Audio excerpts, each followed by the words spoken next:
Great. Well, thank you for the kind introduction there, Tristan. Really appreciate it. I think a good place to start the conversation is to most likely understand when we were looking at developing an application for email encryption, what were some of the things that influenced our thinking and thought processes for the development? And what was very, very important for us was to bring to market something that is simple for sending out emails as encrypted, but importantly, to focus on the use case, right? So sending data out securely was the prime use case we were seeing from customers and businesses in South Africa. This meant that we wanted to provide some secure end-to-end encryption for outbound emails, i.e. the emails that you as a user would send out. To develop a product that would have a very minimalistic interface to the sender, but equally provide some adequate controls for the administrators. Importantly, was to maintain data sovereignty. What that means, Justin, is essentially we didn't want data then sitting in third-party clouds because the question arises, where's that data, in whose cloud it is, and how secure is that cloud, etc., etc. So we were really looking for a way to provide encryption where we can do this on device. Bring out an app that can deliver this as flexible as possible while keeping it as streamlined as possible. Now, the absolute key for our development objectives was to ensure a good recipient experience, i.e., make it as easy as possible for the person receiving the emails to have a very positive experience and to easily open emails without too much problems or issues. So as you rightfully stated in the introduction there, we've looked at various methods, we've looked at various approaches and formats, and we really wanted to bring out something that was common and that recipients are familiar with in terms of the format. So enter Beachhead Secure Email Encryption, which is our plugin for Microsoft Outlook that works on any Windows PC. And through this application or software, we can provide encryption for any outbound emails, including the encryption of the email body, attachment, or even an email invite that you may send out that might contain sensitive personal or confidential information, and to do it in a way that was easy for the sender and simple for the recipient. Now, this is a plugin for Microsoft Outlook, and as previously stated, we wanted to provide something that was really common and that could be easily understood by recipients, people receiving the actual email. So we are providing encryption using the renowned PDF standard or PDF format. And that basically means that for the recipient, they're just opening up a standard PDF file. So why PDF? You or your audience might be asking. Well, PDF is so ubiquitous, right? It's well known, it's well understood as a format. And today, many of the large institutions and banks already send and transmit information to consumers and customers in a PDF format. So we can give any business the same ability, which is to send a secure password encrypted PDF file. And that could be just a flat PDF file, or we could also embed attachments inside of a PDF file if you were wanting to keep the format of the file, or if that was doing the full body of the email as well. So Beachhead Secure Email Encryption is as powerful or as simple as you need, and it's ideal for any size business and organization that wants it neat and simple, and of course, very key here, is want it affordable.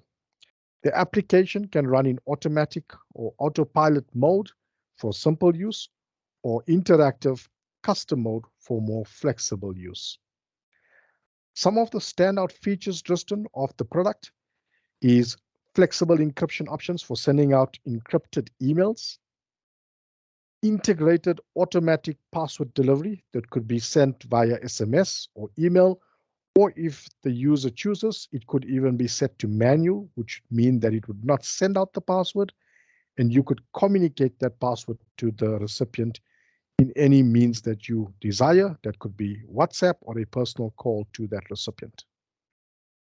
The personal passwords could be something a user can define, but we also have the ability to do a central managed shared password capability, and that is for organization-wide use. So if you, for instance, were a small law office or maybe a medical practice, and you had multiple people communicating to the same patient or the same client, then essentially you'd want to possibly encrypt data to that same recipient using a common password, as opposed to that recipient having a different password each time that they receive an email from a different person. So this is all catered for easily and nicely and neatly within our app. The beauty here is that this works for any email account, including your Gmail or Photomail or Telcom Mail or MWeb accounts. Anything that's configurable inside Microsoft Outlook as your mail client would work. So we're not bound strictly to a Microsoft account. The absolute key, Tristan, is that you have absolutely nothing to do when you install the app. There is zero reconfigurations to your mail systems, and there's no redirection of your mails, meaning the MX records pointing to another server or system. So these are just some of the standout capabilities. And we believe that with this application, we can give a business or organization of any size, including a one-person business, an effective way to address and achieve compliance and data security through this add-in application into Microsoft Outlook. So let's try and walk through a typical process of how this would work for an environment or company. So you would have your sender, being you or me as an example, with our Outlook using the app. You then basically will install our application, and then from this application, which is installed inside of Microsoft Outlook, you will just compose your email as normal. So let's talk through that process and unpack it here. As a user or sender, you compose your email in Microsoft Outlook as normal. You can then choose to send that email encrypted. Administrators could also define this to be automatically done so that the user doesn't have to be prompted or is not asked whether they want to encrypt or not. Excuse me. From this point, all of the data will be wrapped within a PDF file, encrypted with high encryption and secured with the password. This is all done by the application inside of Microsoft Outlook. That data or that email is then transmitted across the internet. But notice, as it goes across the internet, it's now completely locked and secured. So unlike a standard email, which is typically open text, somebody can intercept that over the internet and essentially read and access and see anything within that mail. Here, you don't have that opportunity because essentially the entire mail content or just the attachment file is completely encrypted, and there's no way to access that unless you know the decryption key, which is typically the password. On the other side, Tristan, is a recipient will receive this on any of their devices just through their normal mail client, and it still remains password encrypted, at which point the sender needs to advise or provide the password to unlock that encrypted mail or attachment. So these passwords, as I mentioned previously, could be transferred automatically via email, but importantly, as a separate email stream, not transmitted with the same email itself. Alternatively, it could also be transmitted via an SMS to the recipient's mobile number, which is what we call an out-of-band communication or transmission. So you get the email, but you'll receive the password separately on your mobile, and you would then basically unlock the data. Now, with respect to these passwords, as I mentioned, you could essentially have a local personal password that you can generate when you're encrypting the email, or the company can essentially define that, and it'll just be based on that email address or domain, and it will encrypt using that password. Now, we don't transmit only the password. We can also transmit a hint. What do I mean there? Is if the password is, for instance, 1234, or maybe your ID number, we don't transmit the actual password itself. We can actually just provide a hint to say that your password is our secret number, or the password is your ID number. So that makes it very intuitive and also minimizes the potential for somebody knowing that password. Now, what's also important and something to note is that when the recipient will then use that password to unlock and open the encrypted PDF file, they can do so on any of the devices that they're accessing their email. That could be a MacBook, a PC, a mobile device, a tablet. But importantly, if they download that file to their local device, then that file remains encrypted. So if somebody were to steal their device, that data is not exposed, meaning that encryption is preserved on that device. Tristan, we believe that through this, we can provide proper end-to-end encryption. So all the way from the sender, the minute you decide to send that email as encrypted, right down to even after the recipient would have downloaded it on their actual device, it will remain encrypted. So that gives you a very secure chain in terms of the encryption. So hopefully that clarifies the actual process. Let's unpack some of the key features of the product set here. So it provides strong 256-bit AES encryption. This is in fact above bank-grade encryption. If your audience member wants to open up one of the encrypted PDFs that they may have received from their bank or even a financial institute and look at the encryption strength, you most likely will find it's 128-bit. We have gone beyond that and have chosen the strongest cipher possible, which is 256-bit AES encryption. So it's extremely strong encryption being used here. We also can provide what we call PDF permission control. So as the user or the sender, you can define or control whether the third party is able to copy content from the PDF, is able to print that PDF, or for instance, if you were an attorney firm, maybe you're sending up a form and you only want the fields that needs to be filled in to be accessible and nothing else, then we can even allow form fill in, as they call it. What's important, and by default, we also obscure the subject line. What that means is that if you were sending an email to a recipient, we don't want an interceptor or eavesdropper on the internet to know what that email is about. So the subject line is replaced with something obscure and a mail ID so that the person trying to infiltrate doesn't know this is relating to a payment or a deposit or something of another nature there. And this is done by default within the application. So we're providing encryption for data in transit as well as the data at rest on that recipient device, meaning once the recipient has received that file and they download it to the device, it will remain encrypted. And every time they open it, they would need to input the password to unlock the file.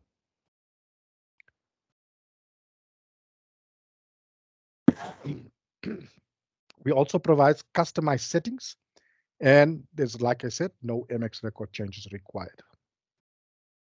What's important is there's also an unencrypted copy, original copy of the file retained inside of Microsoft Outlook on the user's PC or the sender's PC. And this is important for audit and compliance, or if you need to adhere to a SARS requirement, which will require you to keep certain data for a period of 5 years. And like I mentioned, there's the data sovereignty issue done away with. So we guarantee the data sovereignty because all of the data and the encryption is on the actual PC that the person is sending it from. So it's not on a third-party cloud. So if you're after something that is clean and neat, We certainly have the application, and it's an interface inside of Outlook where you can have your mode, your encryption options, your password settings, as well as your PDF permission controls there, all easily and neatly done.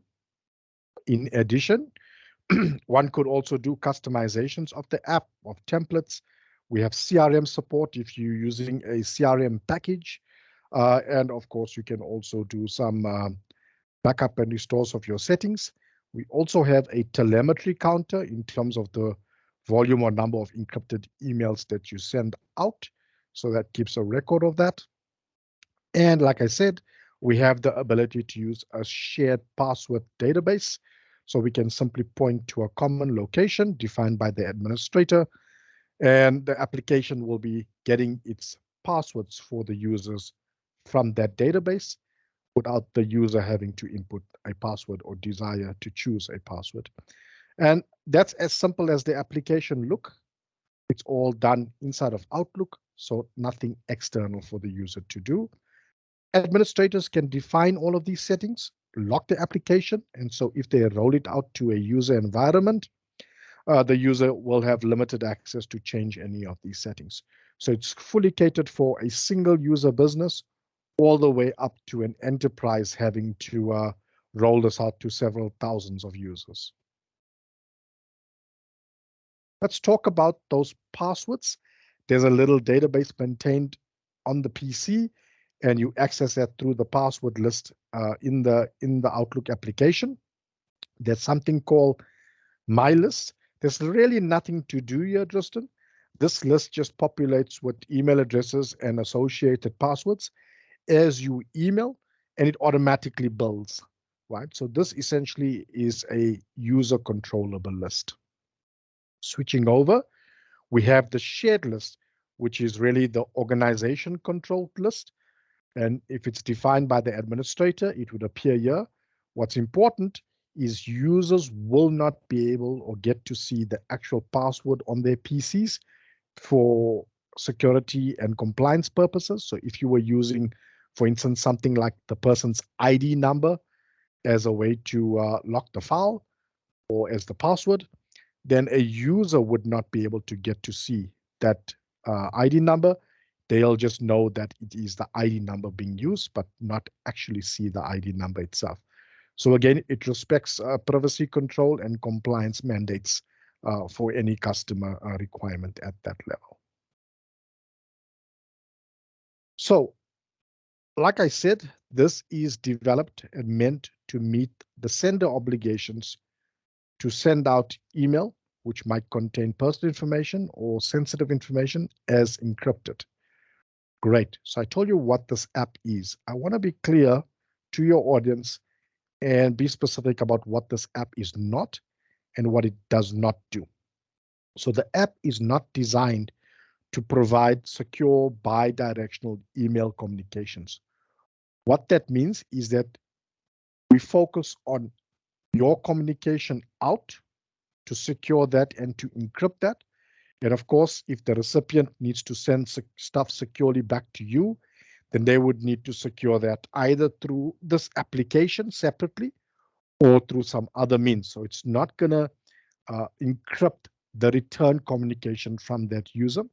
However, you talked about TLS earlier in your presentation. If the channel or the communication stream is encrypted using TLS, then of course the reply stream is going to be encrypted, which means that although the content won't be encrypted, the channel is encrypted. So the reply for any data that they're sending back to you is not going to be able to be infiltrated because that channel of communication is encrypted. So that does provide a capability for secure reply. It's not meant to be an inbox security tool. What this means is that we cannot, or it's not designed to prevent things like phishing or doing spam filtering or stopping malware on your PC itself. That is what cloud security gateways are meant for, and you buy those tools specifically. So this app is purpose-built to provide encryption functionality and control for the user sending out sensitive personal information. It is not meant to be DLP or data leak prevention or data loss prevention. So the Beachhead app is admin or user driven, but not content driven. So we don't go and interrogate the content to see if this contains an ID number, then encrypt it, etc. At the point of sending, the user decides whether this needs to be encrypted or not. We feel that gives a much better experience, especially for smaller businesses. And the main reason there is DLP can become very complicated and complex to do. And you also have some hit and miss. If you didn't code a certain structure of data or a number, then essentially if it doesn't see that, well, it might miss sending that email out as encrypted, which could be a problem. And to maintain DLP rules, or what they call sender rules, is quite a complex task. You have to write what they call regular expressions, code, to actually make the software application see the data sets. So as you can see, it comes with a lot of onerous maintenance to try and achieve and accomplish that. It's not meant to stop or prevent data exfiltration. What that means is we're not designed to stop a user, an internal user, from sending an email out to their personal mailbox or something. Again, that's what gateways will usually serve, but that requires a lot more work, and DLP comes with a lot more cost, unlike our application. So hopefully that clarifies exactly what this application is not going to do. Moving along, just let's talk about some licensing here. It is really simple and straightforward to license. First and foremost, this application can be delivered as a fully managed service by our network of service providers or IT service providers, but it is licensed simply per PC per month as a subscription. It's licensed for unlimited number of mailboxes or users on their PC. So on your computer, if you have configured your work email address, if you have configured your Gmail account, if you have configured your MWeb account as well as your Vodomail account, all of that will be catered and handled from the application license, so we don't count the number of mailboxes or users. The important thing here is the password sending by SMS is included free of charge for worldwide use. So we're not charging the user or the company for sending its passwords via SMSs. We actually pick up all of that cost globally. So you can literally use the application, sending passwords to their recipients via SMS, free of charge to any number in South Africa or internationally. No problem, no issue, and it's well tested. Like I said, it also works for any email account inside of Outlook. So that could be for Gmail as well. So you could even send out your personal communications, maybe to your personal contacts, if it's containing your, for instance, bank information or ID or copy of your ID, then you can actually encrypt and send that out securely to the third party. Think of those scenarios where you may be making a travel booking or something and they require a copy of your passport, etc. Well, you could also send that out securely, even though that was personal communication. Just to clarify that the licensing for the app is checked with a cloud service. So essentially it needs to be activated. And of course, all the activations and expiry is controlled from the licensing server in the cloud. So licensing, really straightforward, per PC, per month, unlimited use. Let's start moving on and concluding with some notes and tips here. ID numbers. Yeah, this is a bugbear for me, especially with a lot of the big financial institutes right now. So we're well aware of some of those large-scale data breaches. Example, TransUnion, the deeds office in Pretoria, where all homeowners' details have been exposed. So things like your ID number, your date of birth, potentially your telephone number, your bank account numbers, etc., are already on the dark web. Okay, so bad actors, people with bad intentions, can actually get to that data if they need to get to that data. So we often find that a lot of the institutes encrypt with an ID number. And so if somebody really needs access to that encrypted message that they send you? Well, through lucky guess, they can probably get your ID number and assume that most of the big guys are using an ID number and they're encrypting with an ID number. All they need is that ID number, and then they've got access to that information. So the conundrum is balancing security with ease of use for the recipient, the person receiving the data. So I have some tips and recommendations for your audience here. My recommendation is to use an unrelated password or let our application auto-generate a unique password at the point of sending. Or use a company confidential password, maybe like a client ID number or a client entity number.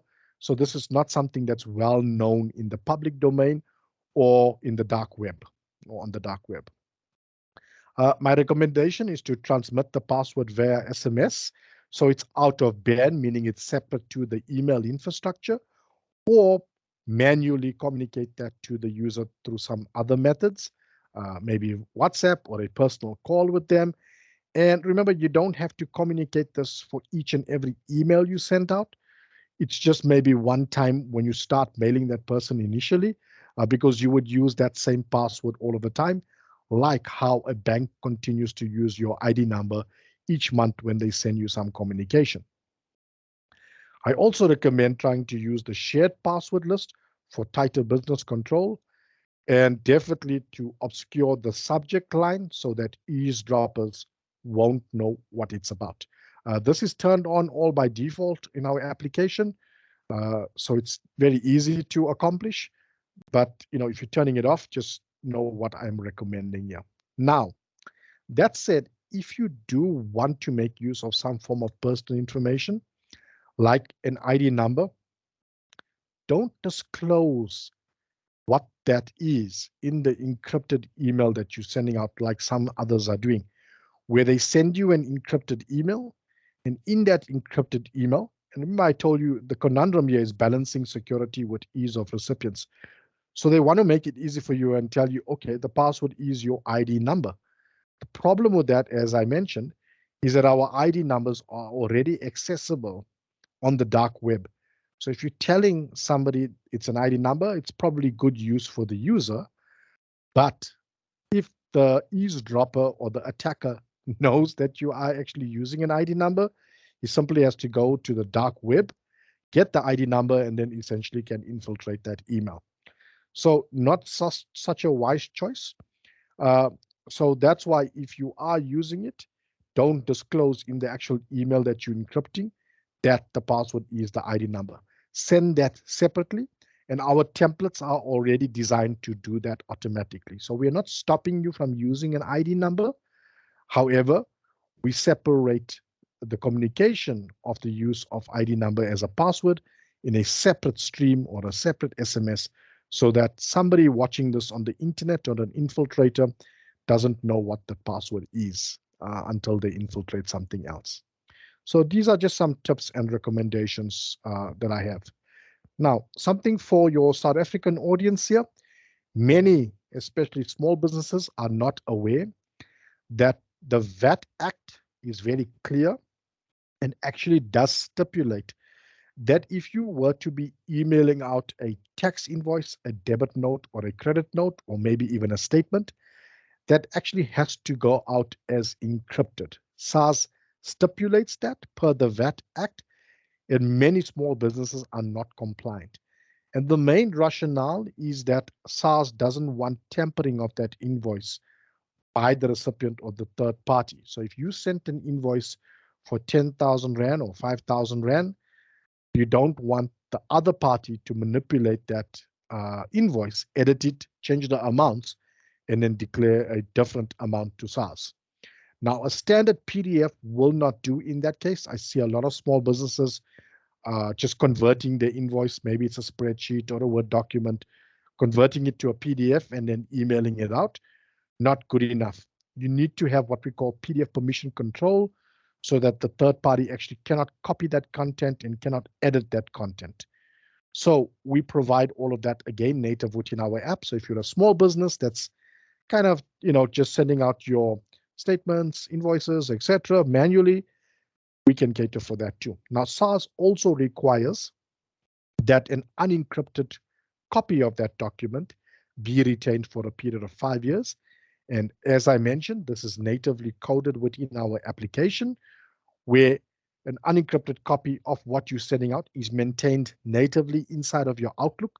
So at any point in time, you can actually get to the unencrypted original copy if for any reason, you're needing that for proof of compliance. There's various references on the internet from various institutes here, from large accounting bodies like SICA, Tax Institute, even accounting packages like Pastel, etc., or popular IT publications like IT Web that have provided some guidance here and validation that you need to encrypt this. So, just to summarize to you, the advantages of Beachhead secure email encryption. We're doing it using the PDF format, and PDF is very familiar for most recipients. Even the man on the street today with a normal mobile phone can open and access a PDF with any PDF reader, i.e. Adobe being the most popular reader out there. So thanks to the banks, they have made PDF format very popular. The automatic transmission of the password as well as the management of that is natively incorporated in our app. It's a very minimalistic interface, so nothing too much to do, and it's all done inside of Outlook. You don't have to do anything in a separate application. There's automatic mode the minute you install our application with all of the defaults preset. And so autopilot mode is what we call zero touch, nothing to do, just install and go. So there's absolutely no changes required to your mail environment. So hopefully this kind of concludes that, and you see that this application is quite neat and simple, but flexible. And that's an important component. So we believe through this, we can help customers send securely, earn trust, and remain compliant, including things like the POPI Act or even the VAT Act, if you're needing to send out invoices manually or statements, etc. So there are some distinct business benefits to sending out the data as encrypted. A, it actually helps your business look a lot more professional when you're engaging with third parties. You also, B, get to demonstrate your seriousness that you take data seriously, you take data security seriously, and you are intentional and purposefully securing any sensitive or personal data that you might be holding, housing, or obtaining, i.e. processing. And then lastly, helping your organization or business to meet audit and compliance needs, whether that's for something like the POPI Act or whether that is something like the VAT Act in South Africa. And we are making the software available to your customers today, where they can trial it for free at no obligation or no cost, and they can get in touch with CRS to obtain a trial copy of the software. Just to conclude, Justin, while I spoke about email encryption, remember, it is just one of our products. As a company, Beachhead, we do a few other things, and we help secure thousands of PCs and devices across the globe. Today, we are trusted by very many thousands of organizations in 30 plus countries across 6 of the 7 continents. But specific to this application, we had made it available to people in South Africa prior to release who were testing it rigorously. And you can see the kind of comments that it's sophisticated, but without all of the complexities, and it's very affordable. You can see from a law firm here that they've been using it to send out to their clients. And what is important here is that their clients, or they've had no complaints from their clients who were receiving encrypted emails. That's very important. And that was one of the key design features we were after. And you can also see here from another provider, found it to be very affordable, efficient, and effective. And it's a simple plugin to Microsoft Outlook, so it makes installation and management very, very easy.